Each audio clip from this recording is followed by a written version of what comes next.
കർത്താവിൻ്റെ കൂടെ നടന്നിട്ട് നിനക്ക് എന്ത് ലഭിച്ചു എന്ന് എന്നോട് ചോദിച്ചാൽ, ഞാൻ പലപ്പോഴും മരണത്തെ മുഖാമുഖം കണ്ടൊരു വ്യക്തിയാണ്. പല മേഖലകളിൽ, അതായത് ഞാൻ കയറി ചെല്ലാൻ പാടില്ലാത്ത സ്ഥലങ്ങളിൽ കയറി ചെല്ലുന്നതുകൊണ്ട് പലപ്പോഴും മരണം എന്നെ തേടി വന്നിട്ടുണ്ട്. പക്ഷേ അവിടെയെല്ലാം എന്നെ കാത്തു പരിപാലിച്ചൊരു ദൈവമാണ്. എൻ്റെ ആ സ്വഭാവം എനിക്കറിയാം. ദൈവവചനത്തിൽ വരുന്നതിന് മുൻപ് വരെ ഈ ഒരു സ്വഭാവം ഭയങ്കര പ്രശ്നമായിരുന്നു.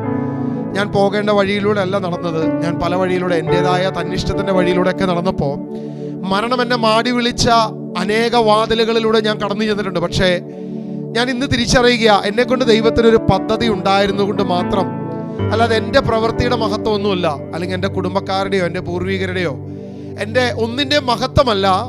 ദൈവത്തിന് എന്നെക്കൊണ്ട് എന്തൊക്കെയോ ചെറിയ ചെറിയ കാര്യങ്ങൾ ചെയ്യാൻ ദൈവം ആഗ്രഹിച്ചത് കൊണ്ട് അന്ന് മരണത്തിൻ്റെ കെണിയിൽ നിന്നും, ഞാൻ തുറന്ന് തള്ളിക്കയറിയ വാതിലിൽ നിന്നും എന്നെ ചവിട്ടി പുറത്താക്കിയൊരു ദൈവമാണ് പലപ്പോഴും എൻ്റെ ജീവിതത്തിലുള്ളത്. അതുകൊണ്ട് ഞാൻ ഇന്ന് ആ വിശ്വാസത്തിൽ ഉറപ്പിച്ച് എനിക്ക് പറയാൻ സാധിക്കും, നീ ദൈവത്തിൻ്റെ കൂടെ നടന്നിട്ട് നിനക്ക് എന്ത് പ്രതിഫലം ലഭിച്ചു എന്ന ചോദ്യം ആര് ചോദിച്ചാലും എനിക്കൊരൊറ്റ മറുപടിയുള്ളൂ, ഞാൻ ഇന്ന് ജീവിച്ചിരിക്കുന്നു എന്നുള്ളത് ദൈവത്തിൻ്റെ കൂടെ ഉള്ളത് കൊണ്ട് മാത്രമാണെന്ന് എനിക്ക് വിശ്വാസത്തോടെ ഏറ്റു പറയാൻ സാധിക്കും.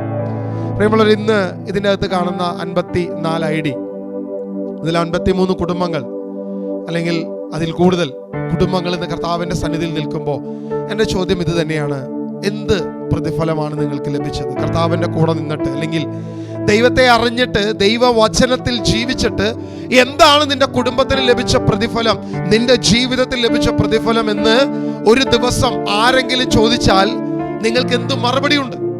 എന്ത് മറുപടി കൊടുക്കാൻ സാധിക്കും? പല വ്യക്തികളും പലപ്പോഴും പറഞ്ഞിട്ടുണ്ട്, ഞാൻ 10 വർഷമായി, ഞാൻ 5 വർഷമായി, ഞാൻ 8 വർഷമായി, ഇങ്ങനെയൊക്കെ പറയുമ്പോൾ പലരും ചില ആകുലതകൾ പങ്കുവെക്കാറുണ്ട്. കാരണം ഭൗതികമായ ചില നോട്ടം നോക്കുമ്പോൾ ഒന്നുമില്ലാത്ത അവസ്ഥയാണ്. ഭൗതികമായ ചില മേഖലകൾ പരിശോധിച്ച് നോക്കുമ്പോൾ സമ്പത്തിൻ്റെ കാര്യത്തിൽ പലപ്പോഴും, അല്ലെങ്കിൽ ചില മേഖലയിൽ പലപ്പോഴും താന്നു നിൽക്കുന്ന ചില വ്യക്തികളെ ഞാൻ കണ്ടിട്ടുണ്ട്. പ്രിയമുള്ളവർ, ഇന്ന് നമ്മൾ ഇന്ന് ഈ കൂട്ടായ്മയിലായിരിക്കുമ്പോൾ കർത്താവ് നമ്മളോട് ചോദിക്കുന്ന ചോദ്യം ഇതാ, എന്ത് പ്രതിഫലമാണ് കർത്താവിൽ നിന്ന് നമുക്ക് ലഭിച്ചത്? എന്ത് പ്രതിഫലമാണ്? നമുക്കൊരു വാക്യം വായിക്കാം. മത്തായി സുവിശേഷം അതിൻ്റെ 10-ാം അധ്യായം അതിൻ്റെ 42-ാം വാക്യം നമ്മളൊന്ന് വായിക്കാം.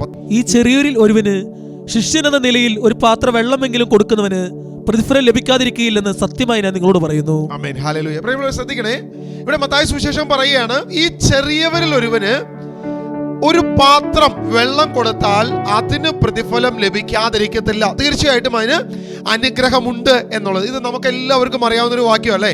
എനിക്ക് തോന്നുന്നു എല്ലാവരും വളരെ സന്തോഷത്തോടുകൂടി വായിക്കുന്ന ഒരു വാക്യമാണ്. ഈ ചെറിയവരിൽ ഒരുവന് ഒരു പാത്രം വെള്ളം കൊടുത്തു കഴിഞ്ഞാൽ അതിന് ഒരു അനുഗ്രഹം ലഭിക്കുമെന്നുള്ളൊരു, ദൈവത്തിൻ്റെ പ്രതിഫലം ലഭിക്കുമെന്ന് ഒരു 100% ഉറപ്പ് നമുക്കുണ്ട്. അതിനുവേണ്ടി എല്ലാവരും ശ്രദ്ധിക്കുന്നുണ്ട്. പക്ഷേ അവിടെ അതിനു മുൻപുള്ള വാക്യങ്ങൾ കൂടി നമ്മളൊന്ന് വായിച്ചു കഴിഞ്ഞാൽ ചില കാര്യങ്ങൾ നമുക്കവിടെ മനസ്സിലാക്കാൻ സാധിക്കും. ആ വാക്യം കൂടി നമുക്കൊന്ന് വായിച്ച് മുന്നോട്ട് പോകാം. 40 മുതൽ ഒന്ന് വായിക്കാം ബ്രദറെ. നിങ്ങളെ സ്വീകരിക്കുന്നവൻ എന്നെ സ്വീകരിക്കുന്നു, എന്നെ സ്വീകരിക്കുന്നവൻ എന്നെ അയച്ചവനെ സ്വീകരിക്കുന്നു. ആമേൻ, ഹല്ലേലൂയ. പ്രതിഫലം ആഗ്രഹിക്കുന്ന ഒരു വ്യക്തി ആദ്യം ശ്രദ്ധിക്കേണ്ട മേഖല ഇതാണ്, നിങ്ങളെ സ്വീകരിക്കുന്നവൻ എന്നെ സ്വീകരിക്കുന്നു, എന്നെ സ്വീകരിക്കുന്നവൻ എന്നെ അയച്ചവനെ സ്വീകരിക്കുന്നു. ഇത് പലപ്പോഴും നമ്മൾ ശ്രദ്ധിക്കാറില്ല. നമുക്ക് ഇഷ്ടമുള്ള വാക്യം മാത്രം എടുക്കും, അതിനെ മാത്രം വ്യാഖ്യാനിക്കും, അതിനെ മാത്രം നമ്മൾ കൂടെ കൊണ്ടു നടക്കും. നമ്മൾ പ്രത്യേകം ചെയ്യുന്ന ഒരു പ്രധാനപ്പെട്ട പ്രവൃത്തി, കഴിഞ്ഞ ദിവസം എംബർ എമ്മാനുവൽ എന്ന് പറയുന്ന ആ ഒരു പ്രസ്ഥാനത്തിൽ വ്യക്തി എന്നെ ഫോൺ ചെയ്യുകയുണ്ടായി. ഏകദേശം 1 മണിക്കൂർ കോള് പോയി. അതിനുശേഷം ഞാൻ പല വചനങ്ങളും അദ്ദേഹത്തിന് പറഞ്ഞു കൊടുത്തിട്ടും അദ്ദേഹം അവസാനം എന്നോട് പറഞ്ഞൊരു കാര്യമുണ്ട്, നിങ്ങൾ വചനം എടുക്കുന്ന രീതി അല്ലെങ്കിൽ വചനം മനസ്സിലാക്കുന്ന രീതി ശരിയല്ല. ആ വചനത്തിന് ആ ഒരൊറ്റ വചനം മാത്രം എടുക്കാൻ പാടുള്ളൂ, മുകളിലും താഴെ ഒന്നും എടുത്തു നോക്കിയിട്ടല്ല മനസ്സിലാക്കേണ്ടത്, പശ്ചാത്തലം ഒന്നും നോക്കണ്ട, ആ വചനത്തിൽ എന്താ എഴുതിയിരിക്കുന്നത് മനസ്സിലാക്കുക, അതിനപ്പുറത്തോട്ട് പോകരുത്. കാരണം ദൈവത്തിന്റെ വചനത്തിൽ പറയുന്നു, ഇണവചനത്തെ വെച്ചിട്ട് മാത്രമേ അതിന് വ്യാഖ്യാനിക്കാൻ പാടുള്ളൂ. അപ്പൊ അങ്ങനെയാണ് വ്യാഖ്യാനിക്കേണ്ടത്. നിങ്ങൾ ചെയ്യുന്ന രീതി ശരിയല്ല. ഞാൻ ചെയ്യുന്ന രീതി ശരിയല്ല, ഈ എംബറർ ചെയ്യുന്ന രീതിയാണ് ശരി. അപ്പം ഞാൻ അദ്ദേഹത്തോട് പറഞ്ഞു, അങ്ങനെയാണെങ്കിൽ നമുക്ക് ഇങ്ങനെ വ്യാഖ്യാനിക്കാം. ബൈബിൾ തുറന്നപ്പോൾ ഒരു വചനം കണ്ടു, അവൻ പോയി കെട്ട് ഞാണി ചത്തു, അടച്ചു വെച്ചു. കുറച്ചു നേരം കഴിയുമ്പോൾ വീണ്ടും എടുത്തു നോക്കി, അതിനൊരു ഇണവചനം എനിക്ക് കിട്ടി, നീയും പോയി അതുപോലെ ചെയ്യുക. ഇതാ ദൈവത്തിന്റെ വചനം പറയുകയാണ്, നീ പോയി കെട്ടി തൂങ്ങിച്ചാവാൻ. നീ ഇങ്ങനെ വ്യാഖ്യാനിച്ചാൽ നിനക്ക് വരാനുള്ള ഒറ്റ വിധിയേ ഉള്ളൂ, ഈ പറയുന്ന മരണം, അതല്ലാതെ മറ്റൊരു തരമില്ല. ദൈവവചനം വ്യാഖ്യാനിക്കുമ്പോൾ അതിന് മുകളിലും താഴെയും ഏത് പശ്ചാത്തലത്തിൽ ഏത് ആശയത്തിൽ ദൈവത്തിന്റെ ആത്മാവ് അപ്പസ്തോലന്മാരോട് പറഞ്ഞോ അത് മനസ്സിലാക്കിക്കൊണ്ട് മുന്നോട്ട് പോകണം. ഞാനിത് ആ വ്യക്തിയോട് പറഞ്ഞു, അദ്ദേഹത്തിന് ഇഷ്ടപ്പെട്ടില്ല. ഏകദേശം 1 മണിക്കൂറുള്ള കോൾ അങ്ങനെ കട്ട് ചെയ്തു. അദ്ദേഹം ഇനി തിരിച്ചു വിളിക്കാമെന്ന് പറഞ്ഞിട്ട് ഇന്ന് വരെ കണ്ടിട്ടില്ല. ഏകദേശം 2 ആഴ്ച കഴിഞ്ഞു, വിളിക്കുമെന്ന് പ്രതീക്ഷിക്കുന്നു. പ്രിയമുള്ളവരെ, തൊട്ട് വാക്യം 40-ാം വാക്യം നമ്മൾ ശ്രദ്ധിക്കുമ്പോൾ, നിങ്ങളെ സ്വീകരിക്കുന്നവനെ എന്നെ സ്വീകരിക്കുന്നു, എന്നെ സ്വീകരിക്കുന്നവൻ എന്നെ അയച്ചവനെ സ്വീകരിക്കുന്നു. ഈ വാക്യത്തിന്റെ ആശയം മനസ്സിലാക്കിയിട്ട് മാത്രമേ പ്രതിഫലത്തിന് വേണ്ടി ഈ ഒരു പാത്രം വെള്ളം കൊടുക്കാൻ പാടുള്ളൂ. നമ്മൾ യേശുവിന്റെ നാമത്തിൽ ഒരുവൻ വരുമ്പോൾ നമ്മൾ എന്ത് ചെയ്യുന്നു? ഒരു ഗ്ലാസ് വെള്ളം കൊടുക്കുന്നത്. കാരണം ഈ ഒരു ഗ്ലാസ് വെള്ളം കൊടുത്താൽ എന്ത് കിട്ടും? തിരിച്ച് പ്രതിഫലം ലഭിക്കും, ഉറപ്പാ അല്ലേ? ഇപ്പൊ നമ്മൾ തിരിച്ചറിയേണ്ടത്, ഒരു പാത്രം വെള്ളം കൊണ്ടുവന്ന് കൊടുത്തു കഴിഞ്ഞാൽ അതിന് പ്രതിഫലം ലഭിക്കും എന്ന് പറയുമ്പോൾ, അതിന് മുകളിൽ കിടക്കുന്ന വാക്യത്തിൽ പറയുകയാണ്, നിങ്ങളെ സ്വീകരിക്കുന്നവൻ എന്നെ സ്വീകരിക്കുന്നു. ആരെ? ഒരു വ്യക്തി യേശുവിന്റെ നാമത്തിൽ വന്നു കഴിഞ്ഞാൽ, അവൻ യേശുവിനെ കുറിച്ച് പറഞ്ഞു കഴിഞ്ഞാൽ, അവനെ സ്വീകരിക്കുന്നവൻ ആരെ സ്വീകരിച്ചു എന്ന് പറയുന്നത്? യേശുവിനെ സ്വീകരിച്ചു. ഇനി യേശുവിനെ സ്വീകരിക്കുന്നവൻ എന്നെ അയച്ചവനെ സ്വീകരിക്കുന്നു, ദൈവപിതാവിനെ സ്വീകരിക്കുന്നു, അല്ലെ? അപ്പോ ഇവിടെ ഒരു കണക്ഷൻ വരിക, ഒരു റിലേഷൻഷിപ്പ് വരിക.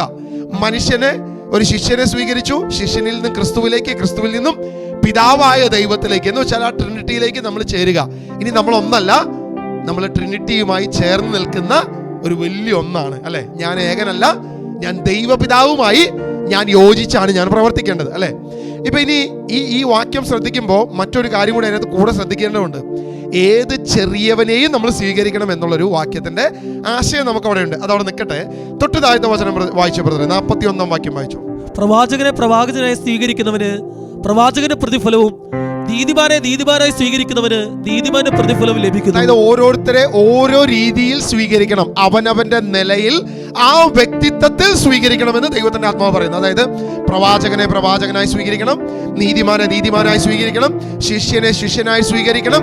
അങ്ങനെ ഓരോ വ്യക്തിത്വത്തിലും ഓരോ തലത്തിലും അവരെ സ്വീകരിക്കണമെന്ന് ദൈവത്തിന്റെ ആത്മാവ് നമുക്കൊരു ബോധ്യം നൽകാം. നമുക്കൊരു വാക്യം വായിക്കാം. മർക്കോസ് സുവിശേഷം അതിന്റെ 9-ാം അധ്യായം അതിന്റെ 41-ാം വാക്യം നമുക്കൊന്ന് വായിക്കാം. മർക്കോസ് സുവിശേഷം 9:41. സത്യമായി ഞാൻ നിങ്ങളോട് പറയുന്നു, നിങ്ങൾ ക്രിസ്തുവിനുള്ളവരാകിയാൽ അവന്റെ നാമത്തിൽ ആരെങ്കിലും നിങ്ങൾക്കൊരു പാത്രം വെള്ളം കുടിക്കാൻ തന്നാൽ അവന് പ്രതിഫലം ലഭിക്കാതിരിക്കുകയില്ല. ഇതേ കാര്യം തന്നെ അവിടെ പറയുന്നല്ലേ, വേറെ വ്യത്യസ്തമായ സംഭവമൊന്നുമല്ല, ഇതേ സംഭവം തന്നെയാണ് പറയുന്നത്. വാക്യം ഇങ്ങനെയാണ്, സത്യമായി ഞാൻ നിങ്ങളോട് പറയുന്നു. ഈ ദൈവം കർത്താവായ യേശു ക്രിസ്തു സത്യം പറഞ്ഞു കഴിഞ്ഞാൽ പിന്നെ അതിനൊരു മാറ്റമില്ല, അല്ലെ? സത്യമായി ഞാൻ നിങ്ങളോട് പറയുന്നു, നിങ്ങൾ ക്രിസ്തുവിനുള്ളവരാകിയാൽ. അപ്പൊ നീ സ്വീകരിക്കേണ്ടത് ആർക്കുള്ളവനെ സ്വീകരിച്ചാലേ പ്രതിഫലമുള്ളൂ? ക്രിസ്തുവിനുള്ളവനെ സ്വീകരിച്ചാലേ പ്രതിഫലമുള്ളൂ. ക്രിസ്തുവിനെ തള്ളിക്കളയുന്നവനെ സ്വീകരിച്ച വല്ല പ്രതിഫലമുണ്ടോ? എംബറർ എമ്മാനുവൽ എന്ന് പറയുന്ന ആ പ്രസ്ഥാനത്തിന്റെ പിന്നാലെ നടക്കുന്നവൻ യേശു ക്രിസ്തുവിന്റെ 1-ാം വരവിനെ തള്ളിക്കളയുക. കാരണം യേശുവിന്റെ 1-ാം വരവിൽ രക്ഷയില്ല എന്ന് പഠിപ്പിക്കുന്നവനെ സ്വീകരിച്ച് ഒരു ഗ്ലാസ് വെള്ളം കൊടുത്തു കഴിഞ്ഞാൽ അവന് പ്രതിഫലമുണ്ടോ? അവന് വല്ല പ്രതിഫലമുണ്ടോ? ഒരു പ്രതിഫലമില്ല. അപ്പൊ ക്രിസ്തുവിനുള്ളവരാകയാൽ അവന് കൊടുക്കുമ്പോഴാണ് എന്ത് കിട്ടുന്നത്? പ്രതിഫലം ലഭിക്കുന്നത്. താഴോട്ട് വായിച്ചോളൂ. വിശ്വസിക്കുന്ന ഈ ചെറിയവരിൽ ഒരുവന്, അല്ല, ആ വാക്യം തന്നെ ക്ലിയർ ചെയ്ത് വായിക്കും. സത്യമായി ഞാൻ നിങ്ങളോട് പറയുന്നു, നിങ്ങൾ ക്രിസ്തുവിനുള്ളവരാകിയാൽ അവന്റെ നാമത്തിലായിരിക്കണം വരേണ്ടത്, അല്ലെ? അവൻ ക്രിസ്തുവിനുള്ളവനാകണം. അവൻ ആരുടെ നാമത്തിലാണ് വരേണ്ടത്? യേശുവിന്റെ നാമത്തിലായിരിക്കണം വരേണ്ടത്.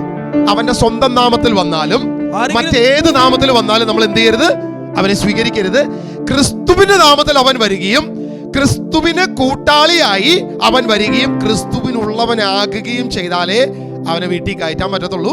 അവനകത്ത് കയറ്റി ഒരു ഗ്ലാസ് വെള്ളം കൊടുക്കാൻ പാടുള്ളൂ എന്നാണ് വ്യക്തമായിട്ട് അവിടെ പറയുന്നത്. വീണ്ടും, അവന്റെ നാമത്തിൽ ആരെങ്കിലും നിങ്ങൾക്കൊരു പാത്രം വെള്ളം കുടിക്കാൻ തന്നാൽ അവന് പ്രതിഫലം ലഭിക്കാതിരിക്കുകയില്ല. അവനാണ് പ്രതിഫലം ലഭിക്കുന്നത്. അപ്പൊ ഒരുവൻ പ്രവാചകനാകട്ടെ, ഒരുവൻ അപ്പസ്തോലനാകട്ടെ, ഒരുവൻ പ്രബോധകനാകട്ടെ, ഒരു പുരോഹിതനാകട്ടെ, സുവിശേഷകനാകട്ടെ, ഏത് വ്യക്തിയാകട്ടെ, ഒരു വിശ്വാസിയോ ശിഷ്യനോ, ഈ ഏത് തലത്തിലുള്ള വ്യക്തിയാണെങ്കിലും നമ്മൾ എന്ത് ചെയ്യണം?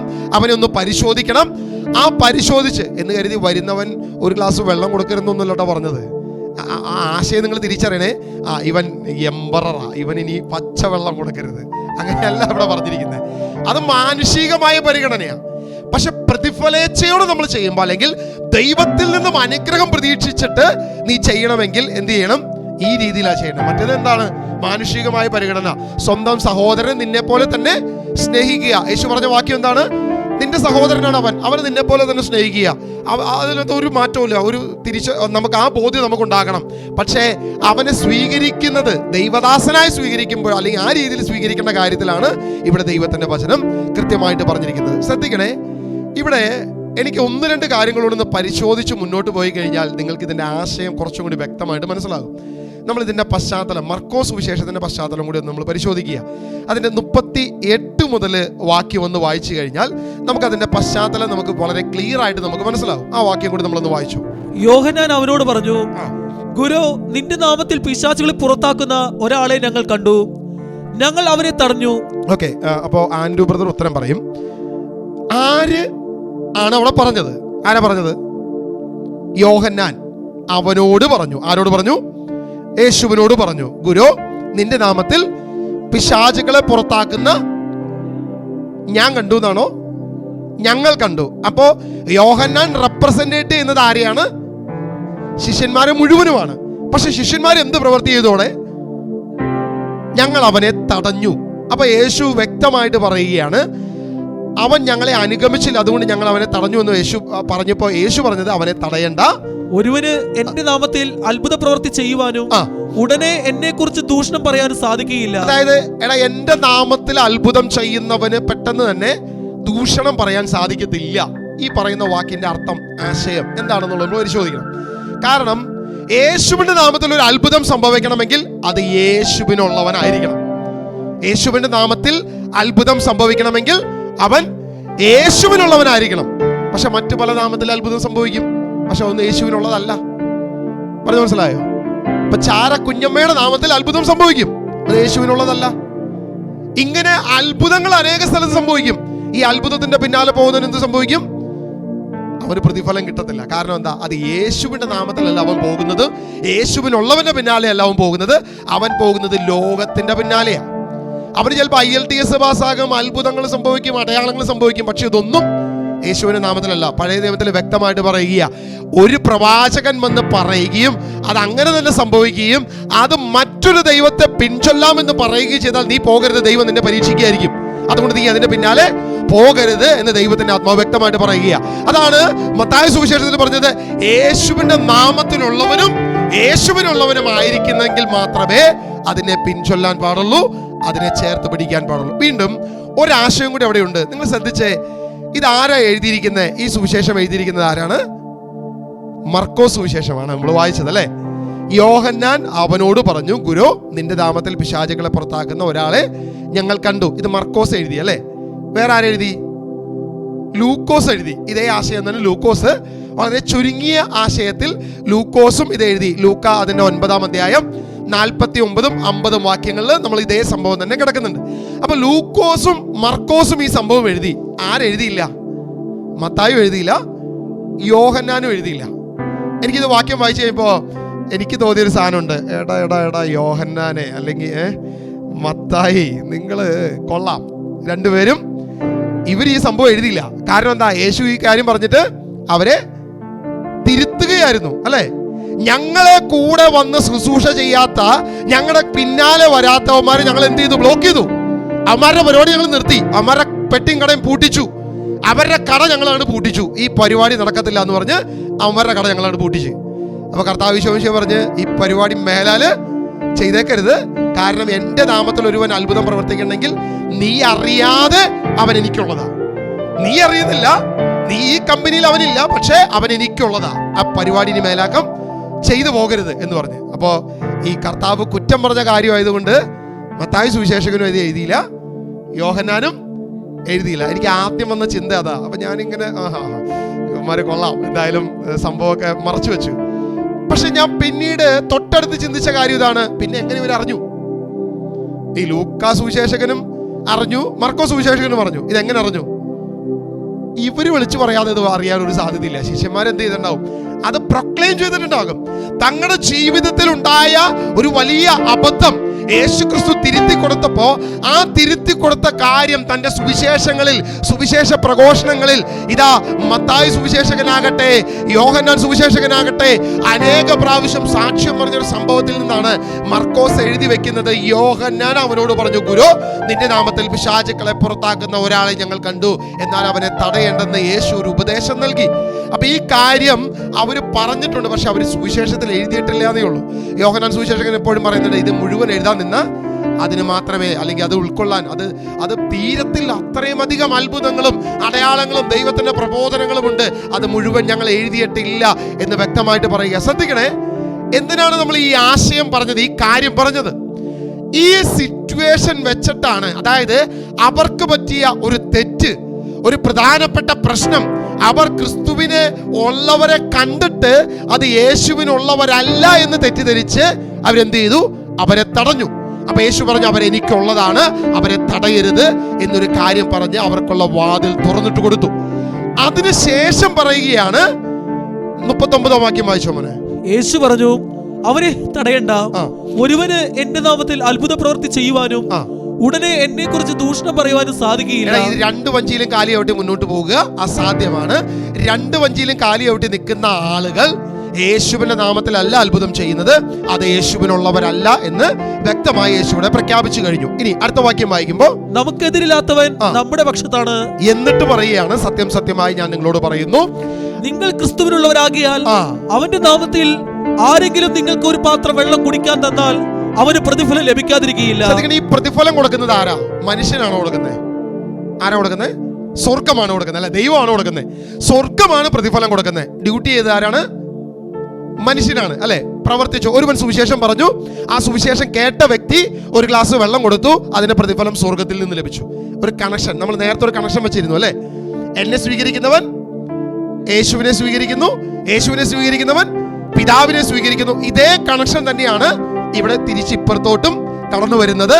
ആ പ്രതിഫലത്തിന്റെ രീതിയും അത് തന്നെയാണ്. ഞാൻ ഒരുവനെ സ്വീകരിച്ച് അവന് ഒരു ഗ്ലാസ് വെള്ളം കൊടുത്തു കഴിയുമ്പോൾ ആ സ്വീകരിക്കുന്നവന് സ്വർഗത്തിൽ നിന്നാണ് പ്രതിഫലം കടന്നു വരുന്നത്. മനുഷ്യനിൽ നിന്നല്ല പ്രതിഫലം വരുന്നത്, സ്വർഗത്തിൽ നിന്നാണ് പ്രതിഫലം വരുന്നത്. ഇനി നമ്മൾ മത്തായി സുവിശേഷത്തിൽ വായിച്ച് നിർത്തിയ ഒരു കാര്യമുണ്ട്. ഈ ചെറിയവന് സ്വീകരിക്കുന്നവൻ, ശിഷ്യൻ എന്ന തലത്തിൽ സ്വീകരിക്കുന്നവനാണ് പ്രതിഫലം. അപ്പോൾ ഞാൻ പലപ്പോഴും ശ്രദ്ധിച്ചിട്ടുള്ളൊരു കാര്യമുണ്ട്, നമ്മുടെ ജീസസ് മിഷനിൽ നമ്മുടെ ജൂനിയർ ആയിട്ടുള്ള സുവിശേഷ പ്രഘോഷകരുണ്ട്. അതായത് നമ്മുടെ റിജോ ബ്രദർ ആകാം, നമ്മുടെ ജെഫേഴ്സൺ ബ്രദറോ, ജോയൽ ബ്രദറോ, ഷൈനു ബ്രദറോ, മറ്റേ ഷിബിൻ ബ്രദറോ, അല്ലെങ്കിൽ ലൈക്ക് ഞാൻ ഇനി പേരുകൾ പറയുന്നില്ല, കുറേ ഒത്തിരി നമ്മുടെ ആ സുവിശേഷകരുണ്ട്. ലേഡീസ് കൂട്ടായ്മയിൽ പ്രാർത്ഥിക്കുന്ന അല്ലെങ്കിൽ വചനം പറയുന്ന ഒത്തിരി പേരുണ്ട്, അല്ലെ? ഒരുപാട് പേരുണ്ട്. അടുത്ത പൊസിഷനിലേക്ക് നോക്കിക്കഴിഞ്ഞാൽ ഞാനൊക്കെ ഉണ്ട്. ഈ ലീഡേഴ്സിലുള്ളതിൽ ഏറ്റവും സീനിയോറിറ്റി കുറവ് എനിക്കാണ്. അത് കഴിഞ്ഞാൽ ബീം ബ്രദർ ഉണ്ട്. അത് കഴിഞ്ഞാൽ പിന്നെ അടുത്ത സീനിയോറിറ്റി പൊസിഷൻസ് നിങ്ങൾക്ക് അറിയാം. അപ്പോൾ ആ ലെവലുണ്ട്. ചില ആളുകൾ ഈ രീതിയിൽ വചനം ശ്രദ്ധിക്കുന്നത് ഞാൻ കണ്ടിട്ടുണ്ട്. അതായത് ഇവിടെ നിന്നൊന്നും കാര്യമായിട്ടൊന്നും വരാനൊന്നുമില്ല. ശിവബ്രദറെ ക്ലാസ് എടുത്തു കഴിഞ്ഞാൽ ഭയങ്കര ശ്രദ്ധ കൊടുക്കും, അപ്പം നോട്ട്ബുക്ക് എടുക്കും. തൊട്ടടുത്ത് ബൈജു ബ്രദറും ലിജു ബ്രദറൊക്കെ ക്ലാസ് എടുക്കണമെങ്കിൽ കുറച്ചൊക്കെ ശ്രദ്ധിക്കും, കുഴപ്പമില്ല, കൊള്ളാം, നന്നായിട്ട് ക്ലാസ് എടുക്കുന്നുണ്ട്.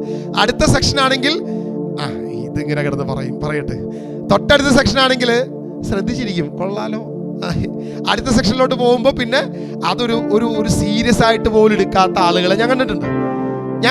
പക്ഷേ എൻ്റെ ജീവിതത്തിൽ എൻ്റെ അനുഭവം ഞാൻ പറയാം. അതായത് റിജോ ബ്രദർ ചില വചനം എടുത്തിട്ട് അത് ദൈവാത്മാവിൽ പറയുമ്പോൾ എനിക്ക് തോന്നുന്നു ഇവിടെ ഇരിക്കുന്ന യൂത്തിനേക്കാളും കൂടുതൽ കുത്തലും ഉള്ളതെന്ന് എനിക്കായിരിക്കും ചിലപ്പോൾ.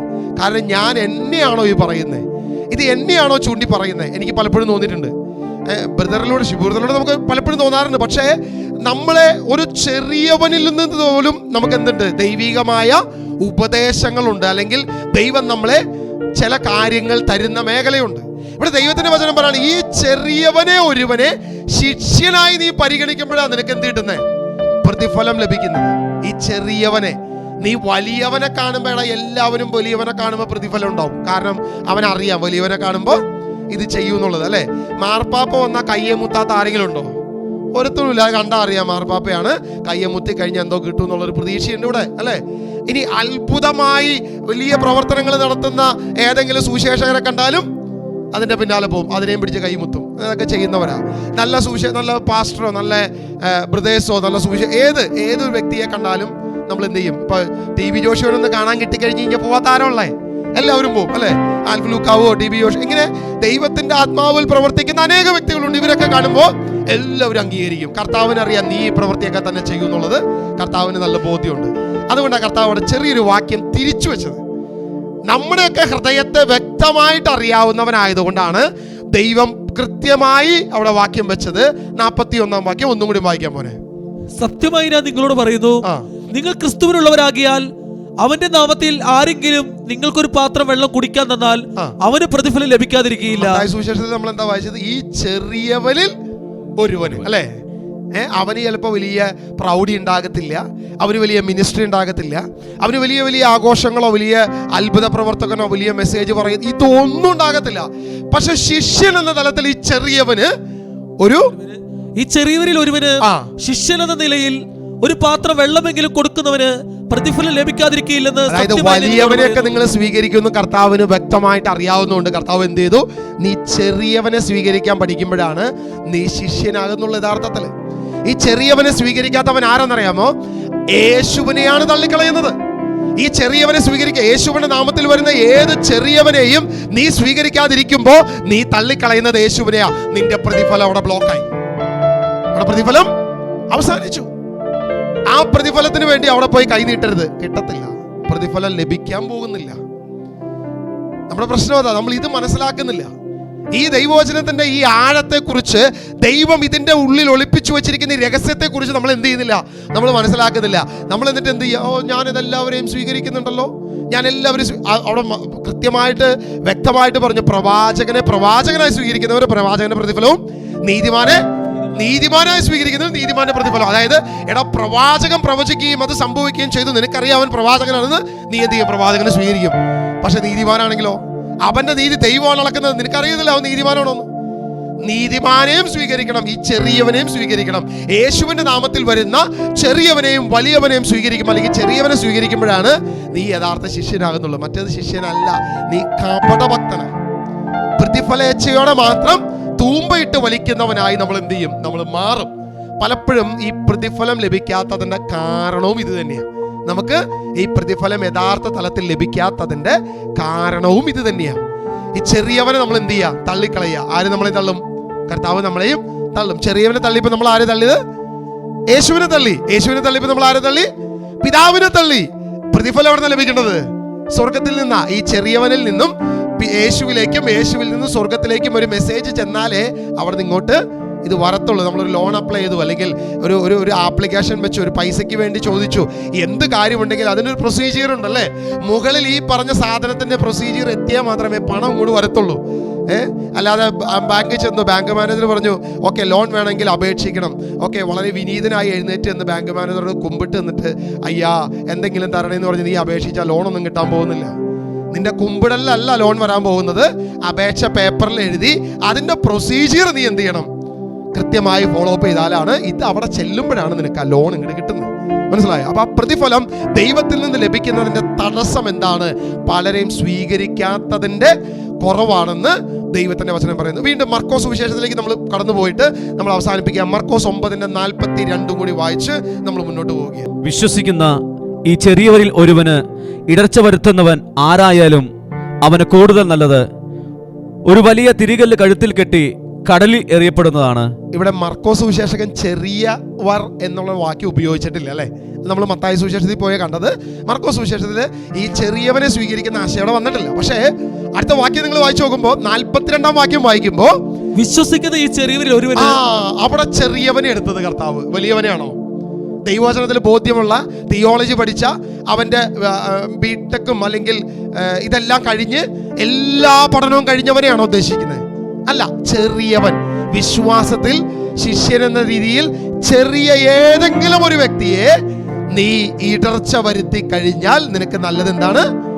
അവന് കൂടുതൽ നല്ലത് ഒരു വലിയ തിരിക്കല്ല് കഴുത്തിൽ കെട്ടി കടലിൽ എറിയപ്പെടുന്നതാണ്. നിന്റെ കൈ ദുഷ്പ്രേരണയ്ക്ക് കാരണമാകരുന്നൊക്കെ പറഞ്ഞ താഴോട്ട് വാക്യങ്ങൾ ദൈവത്തിന്റെ ആത്മാവ് പറയുമ്പോൾ ശ്രദ്ധിക്കണം, ഇത് 2 ഭാഗമായിട്ട് തിരിച്ചറിയണം. ഒന്നാമത്തെ ഭാഗവും രണ്ടാമത്തെ ഭാഗവും ഒരേ ആശയത്തിൽ പറഞ്ഞിരിക്കുന്ന കാര്യമാണ്, ഒരേ സ്ട്രച്ചിൽ പറഞ്ഞിരിക്കുന്ന കാര്യമാണ്, ഒരേ സിറ്റുവേഷനിൽ പറഞ്ഞിരിക്കുന്ന കാര്യമാണ്. ആ സിറ്റുവേഷൻ നമ്മൾ പരിശോധിച്ചാൽ വളരെ ക്ലിയർ ആണ്. അവർ ചെയ്ത ഒരു പ്രവൃത്തിക്ക് യേശുക്രിസ്തു എന്ത് ചെയ്തു? അവരെ ശാസിച്ചു, അവരുടെ തെറ്റിന് തിരുത്തി കൊടുത്തു, മേലാൽ ആ പരിപാടി ചെയ്യരുതെന്ന് പറഞ്ഞു. അതിനുശേഷം പറഞ്ഞു അതിനും പ്രതിഫലമുണ്ട് മകനെ എന്ന് പറഞ്ഞു കൊടുത്തു. ആ പ്രതിഫലത്തിന് ഒരു കീ അവന് കൊടുത്തു. ആ കീ ഇതാണ്: ചെറിയവനെ പോലും സ്വീകരിക്കുന്നവനെ അവന് പ്രതിഫലമുള്ളൂ, അല്ലാതെ വലിയവന്റെ പിന്നാലെ നടക്കുന്നവനല്ല പ്രതിഫലമുള്ള. ഒരു ചെറിയവന് പോലും നീ അത് ചെയ്യുമ്പോഴാണ് നിനക്ക് പ്രതിഫലം എന്ന് പറഞ്ഞിട്ട് നേരെ പറഞ്ഞിരിക്കുകയാണ്. ഒരു ചെറിയവന് പോലും നീ ഇടർച്ചയ്ക്ക് കാരണമാകരുത് എന്നുകൂടി വ്യക്തമായിട്ട് പറയുക. ഇവിടെ സ്വർഗീയമായിട്ടുള്ള ഒരു പ്രതിഫലമാണ് നമ്മൾ ഇച്ഛിക്കുന്നതെങ്കിൽ, ദൈവത്തിൽ നിന്നുമാണ് എന്തെങ്കിലും നമ്മൾ പ്രതീക്ഷിക്കുന്നതെങ്കിൽ, മനുഷ്യന്റെ ആണെങ്കിൽ ഓക്കെ, നിനക്ക് ഇഷ്ടമുള്ള രീതിയിൽ പോകാം. പക്ഷേ സ്വർഗത്തിൽ നിന്നാണ് ഒരു പ്രതിഫലം ഇച്ഛിക്കുന്നതെങ്കിൽ, ദൈവത്തിൽ നിന്നാണ് എന്തെങ്കിലും നമുക്ക് ലഭിക്കാൻ ആഗ്രഹിക്കുന്നതെങ്കിൽ, കർത്താവിൻ്റെ ആത്മാവ് തീർച്ചയായിട്ടും പറയുകയാണ്, ഈ മാനദണ്ഡത്തിൽ പോയാലേ അത് ലഭിക്കത്തുള്ളൂ. ഈ മാനദണ്ഡത്തിൽ നിന്നും എവിടെ വ്യതിചലിക്കുന്നുവോ തീർച്ചയായിട്ടും അത് നടക്കത്തില്ല എന്നാണ് കർത്താവിൻ്റെ ആത്മാവ് പറയുന്നത്. ഒന്ന് സ്തുതിച്ചേ, ഹല്ലേലൂയ. വീണ്ടും ശ്രദ്ധിച്ചേ, ഈ ശുശ്രൂഷ ആര് കണ്ടു എന്നുള്ളത് നോക്കുക. ഒരു ചെറിയൊരു വ്യക്തി, ഒരു റിജോ ബ്രദർ ആകട്ടെ, അല്ലെങ്കിൽ ജോയൽ ബ്രദർ ആകട്ടെ, ജെഫ്, ആരും, ലേഡീസ് പ്രയറിൽ വചനം പറയുന്ന നമ്മുടെ പ്രിയ സഹോദരിമാരാകട്ടെ, ഇനിയൊന്നും വേണ്ട. നമ്മളിപ്പോൾ നമ്മുടെ സെറാഫിൻ കുഞ്ഞുങ്ങൾ വചനം പറയുന്നുണ്ട് അല്ലേ? സെറാഫിൻ കുഞ്ഞുങ്ങൾ അവർ ചിലപ്പോൾ അവരുടേതായ രീതിയിൽ, അവർക്ക് പറ്റാവുന്ന രീതിയിൽ എന്ത് ചെയ്യുന്നു, അവർ വചനം പറയുന്നു. ഈ വചനത്തെ നമ്മൾ അതിൻ്റെതായ രീതിയിൽ സ്വീകരിച്ചാൽ ദൈവത്തിൽ നിന്നും പ്രതിഫലം ലഭിക്കും. കാരണം എന്താണെന്നറിയാമോ? ആ ശുശ്രൂഷ സ്വർഗം കാണുന്നുണ്ട്, ആ ശുശ്രൂഷ സ്വർഗം സ്വീകരിക്കുന്നുണ്ട്. അപ്പോഴേ ആ ശുശ്രൂഷ ദൈവം സ്വീകരിക്കുന്നുണ്ടെങ്കിൽ, ഒരു ചെറുത്, കർത്താവ് പറയണ, ഒരു തുള്ളി വെള്ളം പോലും കൊടുക്കാൻ കഴിഞ്ഞു കഴിഞ്ഞാൽ അത് വലിയ ബ്ലെസ്സിങ്ങാണ്. അത് വലിയ ബ്ലെസ്സിങ്ങാണ്. ഈ ധനവാൻ ലാസർ ഉപമ അല്ലേ യേശു പറഞ്ഞത്? അനേക കാര്യങ്ങൾ പറഞ്ഞപ്പോൾ ഉപമയല്ല, അത് യഥാർത്ഥ സംഭവം തന്നെയാണ്.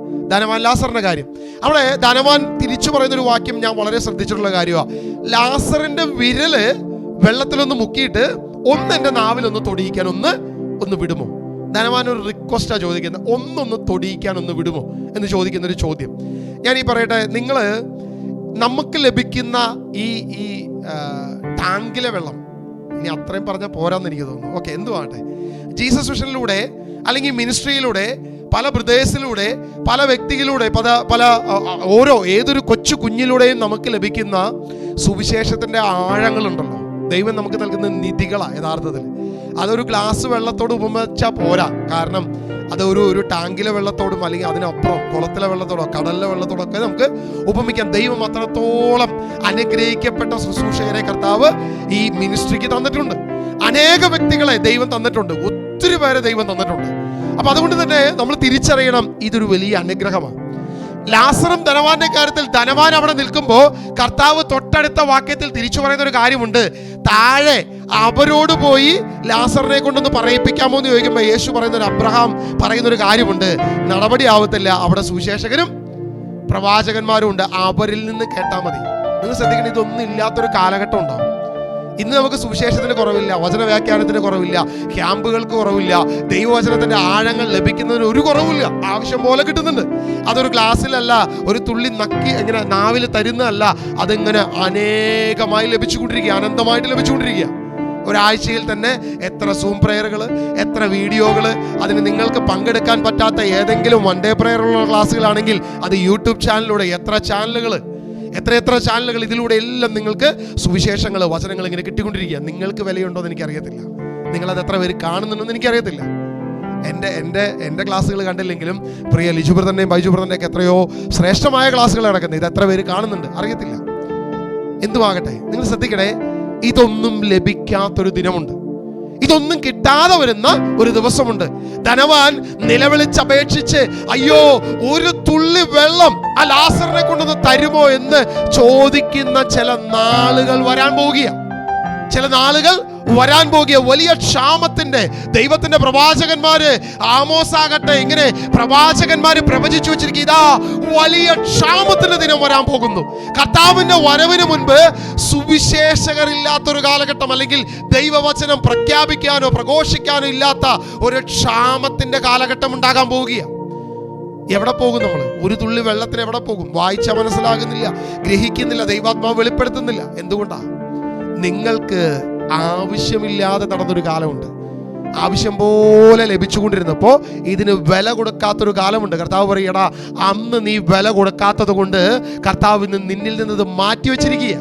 അതാ ധനവാനോട് പറയുന്നത്, ധനവാനെ, നീ ഭൂമിയിലായിരുന്നപ്പോ നിന്റെ കൂടെ ഉണ്ടായിരുന്നു പ്രവാചകന്മാര്, നിന്റെ കൂടെ ഉണ്ടായിരുന്നു സുവിശേഷകര്, നിന്റെ അടുത്തും ഉണ്ടായിരുന്നു ദൈവവചനം പറയുന്നവര്, അവർക്ക് നിയമവും പ്രവാചകനും ഉണ്ടായിരുന്നു.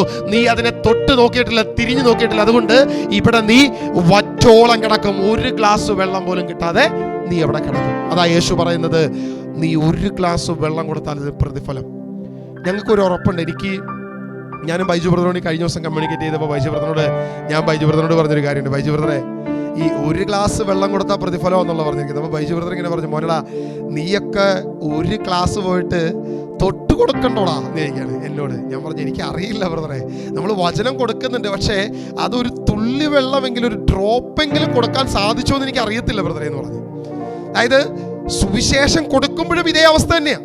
അതായത് ഞാൻ മറ്റൊരുവന് വചനം കൊടുക്കുമ്പോൾ എനിക്ക് തൃപ്തിയായിട്ട് കൊടുക്കാൻ പറ്റുമോ? ഇന്നിപ്പോൾ ഏകദേശം നമ്മൾ അരമണിക്കൂർ കഴിഞ്ഞു അല്ലേ? അരമണിക്കൂർ കൂടുതലായി. എത്ര പേർക്ക് ഒരു ഗ്ലാസ് വെള്ളം കിട്ടിയത് എനിക്ക് അറിയത്തില്ല. ഈ വചനത്തിൽ നിന്ന് ഒരു ഗ്ലാസ് കിട്ടിയോ, ഒരു തുള്ളി കിട്ടിയോ, ഒരു കുടം കിട്ടിയോ എനിക്കറിയത്തില്ല. ഈ വചനത്തിൻ്റെ ആശയത്തിൽ എനിക്ക് കിട്ടിയത് എനിക്ക് നല്ല ബോധ്യമുണ്ട്. ഒരു കടലോളമാണ് ഈ വാക്യത്തിൽ നിന്ന്, ഒരു ഒറ്റ വാക്യത്തിൽ നിന്ന് എനിക്ക് കിട്ടിയത്. അത് എത്രത്തോളം നിങ്ങൾക്ക് പകർന്ന് നൽകാൻ കഴിഞ്ഞു എനിക്കറിയത്തില്ല. ചിലപ്പോൾ ഒരു ഗ്ലാസ് ആകാം, ചില വ്യക്തികൾക്ക് അതൊരു തുള്ളി പോലും കിട്ടിയിട്ടുണ്ടാവില്ല അല്ലേ? ഒരു അല്പം പോലും നാവി തൊടാൻ പോലും അത് കിട്ടിയിട്ടുണ്ടാവില്ല. അപ്പം ഞാനും അവിടെ പരാജയമാണ്. കർത്താവിൻ്റെ പ്രതിഫലത്തിൽ എനിക്കുമുണ്ട് പ്രശ്നം.